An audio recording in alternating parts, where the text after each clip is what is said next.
शेतकऱ्यांच्या कर्जमाफीसह शेतमजूर, दिव्यांग आणि ग्रामपंचायत कर्मचारी यांच्यासाठी बच्चू कडू आक्रमक झाले। त्यांच्या प्रहार संघटनेनं राज्यभरात चक्काजाम आंदोलन छेडण्याचा इशारा दिला।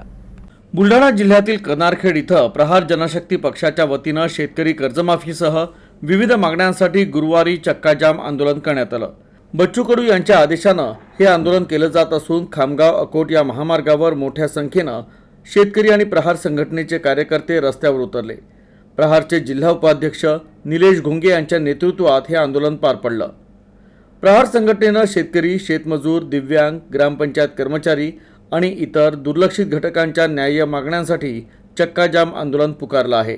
या आंदोलनामुळे वाहतूक प्रभावित झाली होती आणि दोन्ही बाजूंनी वाहनांच्या लांबच लांब रांगा लागल्या होत्या।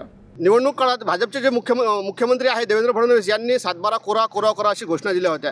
अशा घोषणा दिल्यानंतर आजपर्यंत समिती बसवतो, हे करतो, ते करतो, असं कुठलीही घटना न करता त्यांनी सरळ कर्जमाफी द्यायला हवी होती, तर कर्जमाफी न देता त्याला निकष अटीचा पूर्तता करणे, बच्चू भाऊंनी वेळोवेळी आंदोलन केले, त्यातही त्यांनी फक्त म्हणजे गाजरच दिले त्या आश्वासनांना, कुठली समिती गठीत करणे नाही। आमची मागणी हेच आहे, कुठली समिती गठीत न करता जसं त्यांनी आश्वासन दिलं होतं निवडणुकीमध्ये की आम्ही 7/12 कोरा करू, तसा विना अट 7/12 कोरा करण्यात यावा। या नाही तर बच्चू भाऊच्या नेतृत्वाखाली याच्यापेक्षा उग्र स्वरूपाचं आंदोलन आम्ही प्रहारच्या माध्यमातून